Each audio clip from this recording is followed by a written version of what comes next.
नमस्कार साथियों, स्वागत है आपके एसकेपी ऑनलाइन क्लासेस की यूट्यूब चैनल पर। दोस्तों, इस वीडियो में हम लेकर आए हैं बीएड द्वितीय वर्ष के पदार्थ विज्ञान शिक्षण के बहुत ही महत्वपूर्ण प्रश्न। दोस्तों, इसमें से निश्चित ही प्रश्न पूछे जाएंगे। ये आकाश मिसाइल की तरह प्रश्न इसमें आएंगे। दोस्तों, बहुत ही लाजवाब प्रश्न है, तो वीडियो के लास्ट तक बने रहिएगा। शुरू करते हैं सेशन। दोस्तों, एक रिक्वेस्ट है कि अगर वीडियो पर नए हैं तो सब्सक्राइब कीजिए चैनल को और दोस्तों को शेयर कर दिए ताकि उन लोगों के पास भी पहुँच जाए। तो शुरू करते हैं आज का सेशन। पहला प्रश्न है, विज्ञान शिक्षण के लिए सबसे अच्छा विधि कौन सा होता है? और ऑप्शन दिया है कि अन्वेषण विधि, प्रयोगशाला विधि, प्रोजेक्ट विधि और समस्या समाधान विधि। तो दोस्तों, विज्ञान शिक्षण के लिए जो सबसे बढ़िया शिक्षण है वो है समस्या समाधान विधि। अगला प्रश्न है, एक विज्ञान शिक्षक छात्रों को जैव विविधता विषय को सिखाना चाहता है।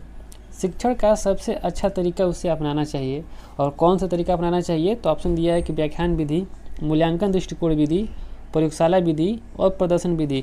दोस्तों, आप लोग कमेंट करके जरूर बताते जाइए कि इस प्रश्न का उत्तर क्या होगा। सारे प्रश्नों पे कमेंट करते जाइएगा पहले, ताकि इसके आप तैयारी का पता चलेगा, क्योंकि कल इसका एग्जाम देना है। तो दोस्तों, सबसे जो बढ़िया तरीका है वो हो जाएगा प्रदर्शन विधि। नेक्स्ट है, विज्ञान दिवस कब मनाया जाता है? दोस्तों, सबको पता है विज्ञान दिवस 28 फरवरी को मनाया जाता है। दोस्तों, इस तरह का क्वेश्चन मिस ले लिए हैं ताकि कल के परीक्षा में कुछ ऐसे क्वेश्चन पूछे गए थे। नेक्स्ट है, किसके माध्यम से विश्व के सभी व्यक्ति, समाज तथा राष्ट्र एक दूसरे से पूरी तरह जुड़ गए हैं? और ऑप्शन दिया है कि हवाई जहाज, इंटरनेट, वैश्वीकरण, फेसबुक।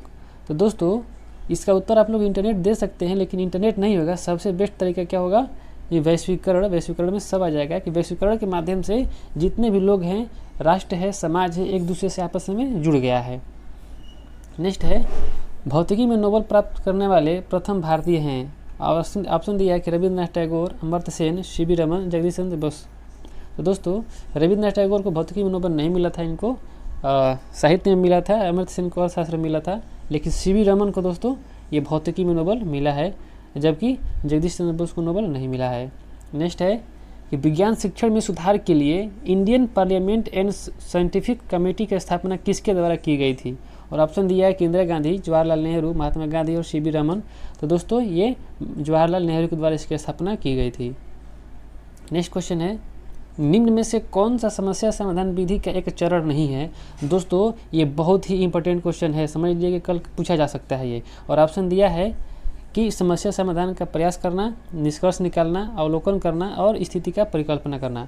तो दोस्तों, जो समस्या समाधान विधि है, इसका जो अवलोकन है ये चरण नहीं है। तो इसका जो सही उत्तर है वो हो जाएगा ऑप्शन नंबर 3, अवलोकन।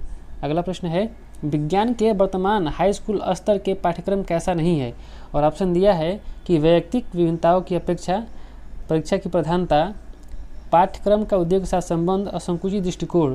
तो दोस्तों, जो हाई स्कूल का पाठ्यक्रम है वो वैयक्तिक विभिन्नताओं की अपेक्षा की गई है, यानी कि कमज़ोर हो छात्र चाहे वो बहुत ही एक्सीलेंट हो, सबके लिए एक समान पाठ्यक्रम बनाया गया है। परीक्षा की प्रधानता दी गई है दोस्तों, और पाठ्यक्रम का उद्योग के साथ कोई संबंध दोस्तों नहीं है। तो ये जो हमारा ऑप्शन नंबर 3 है वो सही हो जाएगा कि हाई स्कूल स्तर पर पाठ्यक्रम ऐसा नहीं बनाया गया है और संकुचित दृष्टिकोण तो है ही।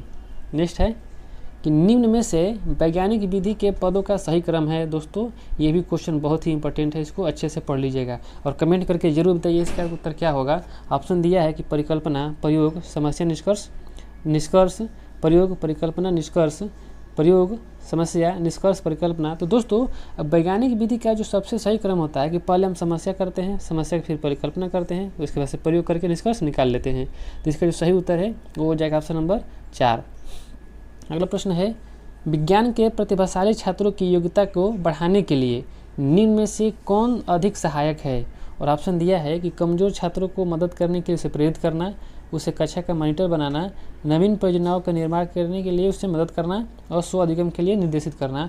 तो दोस्तों, जो सबसे सहायक है वो है कि स्व अधिगम के लिए उसे प्रेरित करना। इसका जो सही उत्तर है वो जाएगा ऑप्शन नंबर 4। अगला प्रश्न है, निम्न में से किस पाठ में पहले सामान्य नियम स्पष्ट किए जाते हैं और उसके बाद से उदाहरण देते हैं? और ऑप्शन दिया है कि संज्ञानात्मक पाठ, कौशल पाठ, निगमनात्मक पाठ और आगमनात्मक पाठ। तो दोस्तों, जो हमारा निगमनात्मक पाठ होता है इसमें सबसे पहले नियम दिए जाते हैं, उसके बाद से उदाहरण दिए जाते हैं। नेक्स्ट है, विज्ञान में आकलन हेतु विद्यार्थियों की डैश डैश की योग्यता के परीक्षण पर ज़्यादा बल दिया जाना चाहिए। और ऑप्शन दिया है कि मुक्त अंत वाले प्रश्नों के उत्तर देने में, उच्च अधिगम के लिए पर्याप्त रूप से सक्षम होने, विज्ञान के तथ्यों और सिद्धांतों को सही रूप से बताने, और लास्ट है कि दैनिक जीवन की अपरिचित परिस्थितियों की संकल्पनाओं को समझकर व्यवहार में लाने की योग्यता का परीक्षण पर बल देना चाहिए। तो दोस्तों इसका जो सही उत्तर है वो हो जाएगा ऑप्शन नंबर 4। इसका जो सही उत्तर है दोस्तों वो हो जाएगा ऑप्शन नंबर 4। अगला प्रश्न है, विज्ञान शिक्षण की परियोजना विधि का एक मुख्य सीमा यह है कि, और ऑप्शन दिया है कि ज्ञान को क्रमिक रूप से अर्जित नहीं किया जा सकता है, विभिन्न विषयों की संकल्पनाओं को एकीकरण प्राप्त किया जा सकता है, तीसरा है कि विद्यार्थियों को अधिक मात्रा में मानसिक शक्ति कार्य करना पड़ता है, और चौथा है कि यह एक मनोवैज्ञानिक पद्धति है। तो दोस्तों इसका जो सही उत्तर है वो हो जाएगा ऑप्शन नंबर 3 कि विद्यार्थियों को अधिक मात्रा में मानसिक और शारीरिक कार्य करने पड़ते हैं। दोस्तों ये परियोजना विधि का एक सीमा है।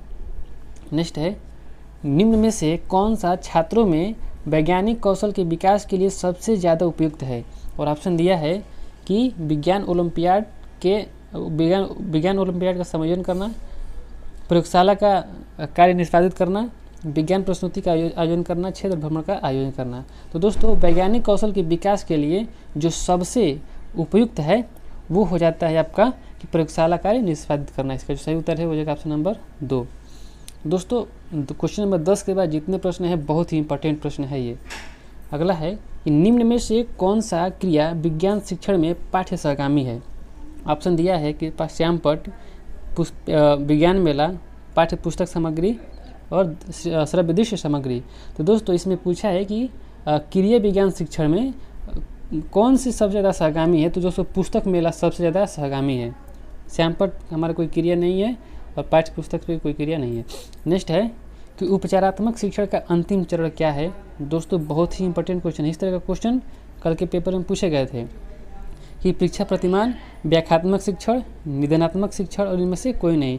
तो दोस्तों उपचारात्मक शिक्षण का जो अंतिम चरण होता है वो निदानात्मक शिक्षण होता है।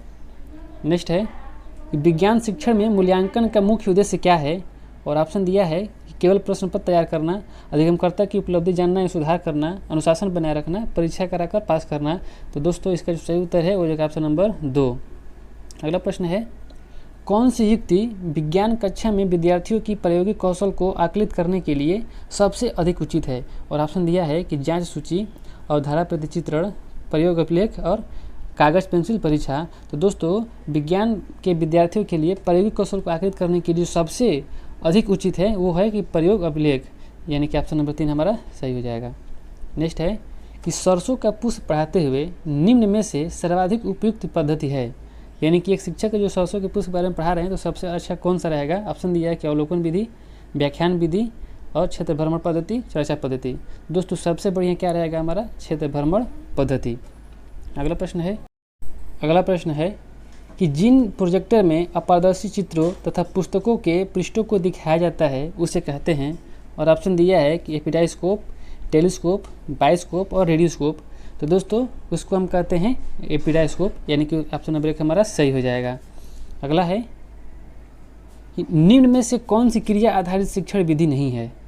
दोस्तों ध्यान से क्वेश्चन पढ़िएगा और इसका उत्तर दीजिए, ये भी बहुत इंपॉर्टेंट क्वेश्चन है। यानी कि बता तो रहे हैं क्वेश्चन नंबर 9-10 के बाद सब बहुत इंपॉर्टेंट क्वेश्चन है।